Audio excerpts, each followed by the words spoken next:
Residents and visitors are racing against the clock to evacuate the Carolina coastline, including the Outer Banks. Hundreds of people started leaving the barrier islands today. The evacuation order officially goes into effect at 8 a.m. tomorrow. Several beach towns are also under that order, including Carolina Beach. That's where we find NBC Charlotte's Savannah Levins live with an update tonight. Savannah, are people heeding the warning there?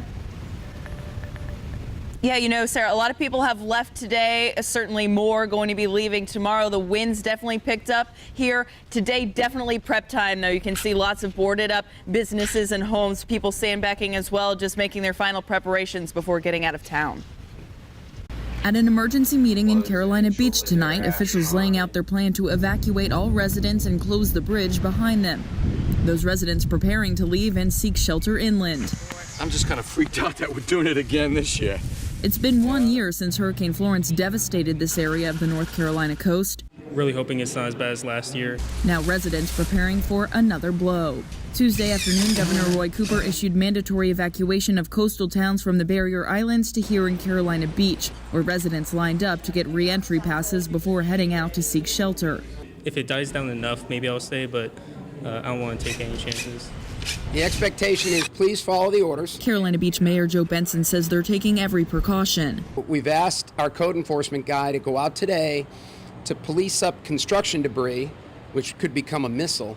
Also very aware of the still fresh wound left here by Florence. And in some parts of the town, they're still recovering. Tonight, last-minute preparations being made. Many preparing to wake up and head out in the morning. Everyone's fingers tightly crossed as they get ready to leave home behind in the hands of Mother Nature. And you know, this can be tricky. Several hotels inland are already booking up. The shelters open at 2 p.m., but they're taking this mandatory curfew very seriously. Our hotel right here just called me and said they have to have everyone out by 8 a.m. So we're going to be moving into Wilmington for the next few days. Of course, we'll continue to bring live reports from here at the coast. For now, reporting live at Carolina Beach, Savannah Levins, NBC Charlotte. All right. Some long days out there reporting. Be safe out there, Savannah. Thank you. And from Carolina Beach, we move south along the coast to Charleston, an area that's under evacuation orders tonight. The airport there plans to shut down tomorrow afternoon ahead of the storm. All airport operations will be suspended at 3 p.m. Meteorologist Chris Mulcahy picks up our team coverage now with an update on the conditions along the beach. The historic battery is one of the most iconic parts of Charleston, but now restrictions are already put in place.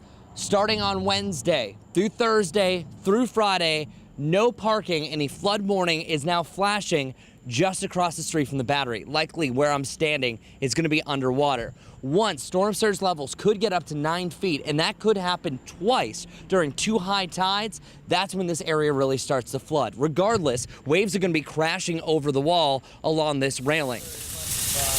As we are approaching the last hours of preparation, people are rushing to Harris Teeter for any last-minute needs they have to try to get through the storm. I know what happens when it rains hard, and the storm surge they're talking about concerns me more than the wind. Tropical storm force winds are possible as we're working our way through mainly your Wednesday late evening into your Thursday morning, but flooding is going to be the major concern with rising waters from storm surge and also very heavy rain that'll be starting as early as tomorrow. Reporting here in Charleston, I'm meteorologist Chris Mulcahy.